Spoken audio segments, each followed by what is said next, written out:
আসসালামু আলাইকুম। আজ সোমবার 9 সেপ্টেম্বর 2024। আমন্ত্রণ ফ্রেন্ডলি মোবাইল প্রবাস টাইম বুলেটিনে। সাথে আছি আমি স্মরণী। শুরুতেই জানাবো শিরোনাম। নামাজ আদায়ের পরে ওমান প্রবাসীর মৃত্যু, আকস্মিকতায় হতবাক সহকর্মীরা। বিমান বাংলাদেশের যাত্রীর লাগেজ থেকে টাকা চুরি, 6 কর্মী গ্রেপ্তার। কুয়েতের রাষ্ট্রদূতকে বিএনপি নেতার হুমকি, ফাঁস হয়েছে অডিও রেকর্ড। দোয়া মাহফিল করে সৌদিতে গ্রেপ্তার 8 প্রবাসী, মুক্ত করতে সরকারের সহায়তা চাই পরিবার।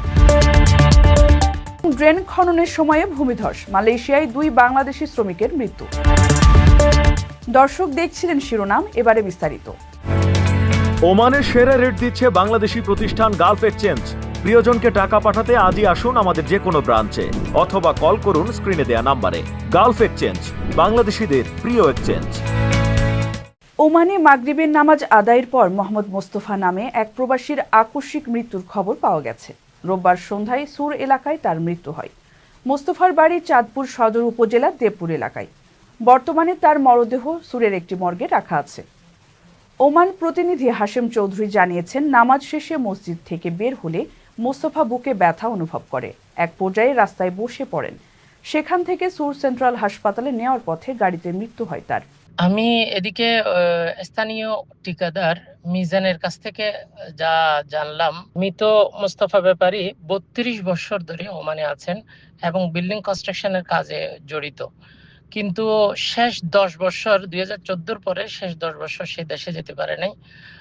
বিভিন্ন ঋণ দেনা অনেক কিছু তার মানে চিন্তার বিষয় ছিল। ইভেন তার বিগত কয়েক মাস তো নিয়মিত চাকরিও নাই। না থাকাতে আগামী মাসের 25 তারিখে তার ভিসাও শেষ। এখন কিভাবে ভিসা নবায়ন করবে, অন্যদিকে কিভাবে তার বিভিন্ন দেনা কর্জ কিভাবে শোধ করবে, এই চিন্তায় কিছুদিন ধরে সে খুব টেনশনে ভুগতেছিল, মানে মানসিকভাবে খুব চিন্তাগ্রস্ত ছিল, এটা জানতে পেরেছি। এবং তার 2টি সন্তান রয়েছে দেশে। একটা বড় সন্তান, বড় মেয়ে, 14-15 বছর বয়স, প্রতিবন্ধী, এবং ছোট আর একটা ছেলে রয়েছে। এতটুকুই জানা গেছে মোস্তফা ব্যাপারীর ব্যাপারে। বাংলাদেশি প্রবাসীদের জন্য বিশেষ ছাড় দিয়ে নতুন শোরুমের সূচনা করল ওমানের সুর ফেরিয়ার খ্যাতিমান ও বিশ্বস্ত প্রতিষ্ঠান জ্যাক মোবাইল। পাইকারি ও খুচরা মোবাইলের জন্য যোগাযোগ করুন স্ক্রিনে দেওয়া নম্বরে।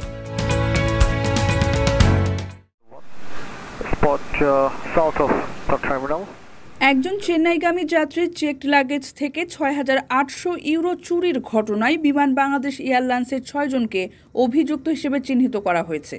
তাদের 5 জনকে পুলিশে দিয়েছে বিমান কর্তৃপক্ষ। একজন পলাতক রয়েছে। চুরি যাওয়া 6,800 ইউরো বাংলাদেশি মুদ্রায় প্রায় 9,10,000 টাকা। বিমান সূত্রে জানা গেছে, ওই যাত্রী 2 সেপ্টেম্বর বিমানের BG363 ফ্লাইটে ঢাকা থেকে চেন্নাই যান। লাগেজে তার ইউরো না পেয়ে লিখিত অভিযোগ করেন। এরপরই ঘটনাটি নিয়ে তদন্ত শুরু হয়। এ বিষয়ে বিমান বাংলাদেশ এয়ারলাইন্সের জনসংযোগ বিভাগের মহাব্যবস্থাপক বসরা ইসলাম জানান, চেন্নাই পৌঁছে এক যাত্রী তার চেকড লাগেজে রক্ষিত বৈদেশিক মুদ্রা না পেয়ে লিখিত অভিযোগ করেন। বিমানের নিরাপত্তা বিভাগ থেকে বিষয়টির ওপর প্রাথমিক তদন্ত করে ঢাকা স্টেশনে সেদিন কর্মরত 6 জন ট্রাফিক হেলপারকে চিহ্নিত করা হয়। জিজ্ঞাসাবাদে তারা ঘটনার সঙ্গে সম্পৃক্ততার কথা স্বীকার করেন। তিনি বলেন, বিমান বাংলাদেশ এয়ারলাইন্স কর্তৃপক্ষ সব ধরনের অনিয়ম, দুর্নীতি ও যাত্রী হয়রানির বিরুদ্ধে জিরো টলারেন্স নীতি অনুসরণ করে আসছে। এই ঘটনার পর অভিযুক্তদের বিরুদ্ধে বিমান নিরাপত্তা বিভাগ থেকে ঢাকার বিমানবন্দর থানায় মামলা করা হয়। মামলার 6 জনের মধ্যে 5 জনকে থানায় সোপর্দ করা হয় এবং 1 জন পালিয়ে যায়। আইন প্রয়োগকারী সংস্থার মাধ্যমে চুরি করা অর্থ দ্রুত উদ্ধার করে যাত্রীকে ফেরত দেওয়া হবে।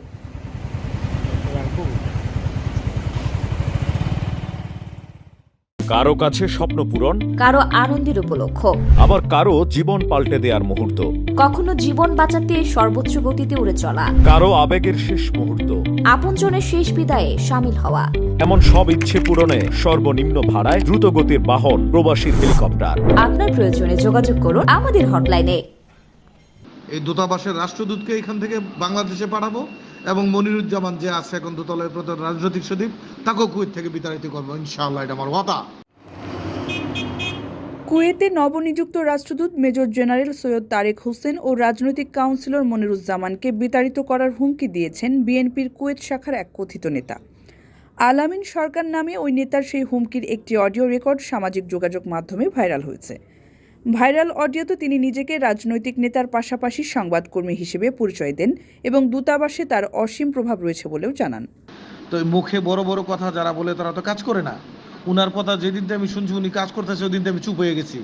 আমি বলার পরে নাকি শুনলাম উনি দূতাবাসে কন্টিনিউতে যাচ্ছে, কে আছে আমি জানি না ওনার। মানে আমি তো 6-7 বছর ধরে যাইতেছি আর আমারটা যাওয়াটা হালাল, এটা আমার বৈধ, কারণ দূতাবাসের সাথে আমার কার্যক্রম বেশি হবে এবং রাজনৈতিক দলের সাথে যেহেতু আমি একজন সংবাদকর্মী। তো যখন শুনলাম উনার উপরে দায়ভার নিচে করছে আমি চুপ হয়ে গেছি, সত্য কথা আমি আর এই যাই নাই। পরে কালকে যা হোক স্বইচ্ছা আমি তো গেছিলাম, আমি আবার বলে আসছি ওনাদেরকে এবং বলবো, আমি বুঝতে পারছি এখন যে যারা মুখে মুখে বড় কথা বলে তারা কাজ করে না।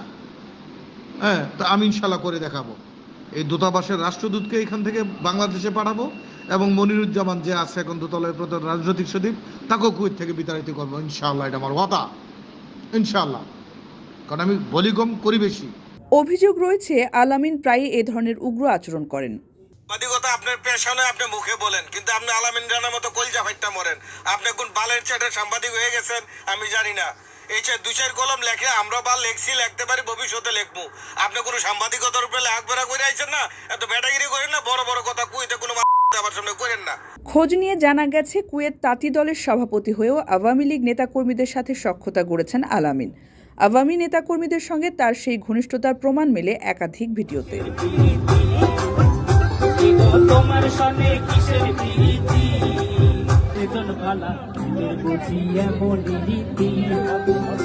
তবে শেখ হাসিনার পতনের পর নিজেকে তাঁতি দলের সভাপতি জাহির করে প্রভাব খাটাতে শুরু করেন। উগ্রতার সব সীমা অতিক্রম করলে খোদ বিএনপির কুয়েত শাখার পক্ষ থেকেও সতর্ক করা হয়, তবে বেপরোয়া আলামিন তাতে কর্ণপাতও করেননি। কুয়েতে থাকা প্রবাসী বাংলাদেশিরা তার এমন আচরণে চরম ক্ষোভ প্রকাশ করে সামাজিকভাবে বয়কটের দাবি তুলেছেন। প্রবাসীদের বিনিয়োগের শতভাগ নির্ভরযোগ্য প্রতিষ্ঠান প্রবাসীর সিটি লিমিটেড। এখানে বিনিয়োগ করে হালাল মুনাফা অর্জন করুন।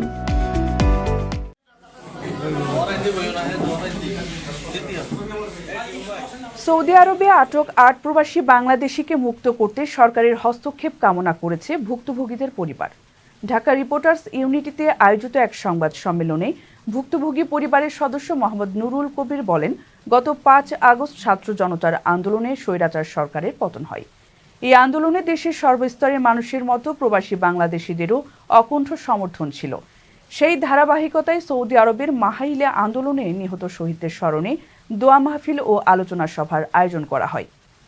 এই আয়োজনকে কেন্দ্র করে 8 বাংলাদেশিকে আটক করে নিয়ে যায় মাহাইল পুলিশ। এরপর থেকে তারা গত 23 দিন ধরে সৌদির কারাগারে আটক আছেন।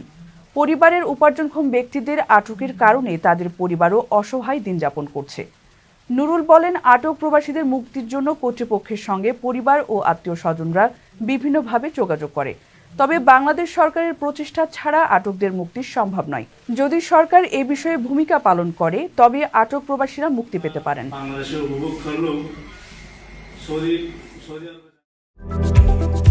আকর্ষণীয় রেট ও দারুণ সব ডাটা বান্ডেল পেতে আজই ব্যবহার করুন ফ্রেন্ডলি সিম। মালয়েশিয়ার সেলাঙ্গুর রাজ্যে নির্মাণাধীন এলাকায় ড্রেন খনন করতে গিয়ে ভূমিধসে চাপা পড়ে 2 বাংলাদেশের মৃত্যু হয়েছে। সোমবার সকাল 10:30টার দিকে এ দুর্ঘটনা ঘটে। সেলাঙ্গুর ফায়ার অ্যান্ড রেস্কিউ ডিপার্টমেন্টের পরিচালক ওয়ান মোহাম্মদ রাজালি ইসমাইল এ তথ্য জানিয়েছেন। তিনি জানান, খবর পাওয়ার পর ফায়ার অ্যান্ড রেস্কিউ স্টেশনের কর্মকর্তা ও সদস্যদের একটি দল বাংলাদেশি 2 জন শ্রমিকের মরদেহ উদ্ধার করে, তবে তাদের নাম জানা যায়নি। ইসমাইল আরও জানান, ড্রেন নির্মাণের কাজ করার সময় প্রায় 0.3 মিটার গভীর ভূমিধস ও কংক্রিটের নিচে চাপা পড়েন তারা। নিহত 2 জনের মরদেহ পরবর্তী পদক্ষেপের জন্য পুলিশের কাছে হস্তান্তর করা হয়েছে। দর্শক দেখছিলেন ফ্রেন্ডলি মোবাইল প্রবাস টাইম বুলেটিন। শেষ করার আগে শিরোনামগুলো জানিয়ে দিচ্ছি আরও একবার। নামাজ আদায়ের পরে ওমান প্রবাসীর মৃত্যু, আকস্মিকতায় হতবাক সহকর্মীরা। বিমান বাংলাদেশের যাত্রীর লাগেজ থেকে টাকা চুরি, 6 কর্মী গ্রেপ্তার। কুয়েতের রাষ্ট্রদূতকে বিএনপি নেতার হুমকি, ফাঁস হয়েছে অডিও রেকর্ড। দোয়া মাহফিল করে সৌদিতে গ্রেপ্তার 8 প্রবাসী, মুক্ত করতে সরকারের সহায়তা চাই পরিবার। ড্রেন খননের সময়ে ভূমিধস, মালয়েশিয়ায় 2 বাংলাদেশি শ্রমিকের মৃত্যু। এই ছিল ফ্রেন্ডলি মোবাইল প্রবাস টাইম বুলেটিনের আজকের আয়োজনে। প্রবাসের সর্বশেষ সংবাদ পেতে ভিজিট করুন www.probastime.net।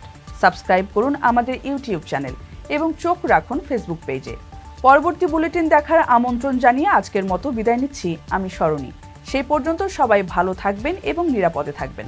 আল্লাহ হাফিজ।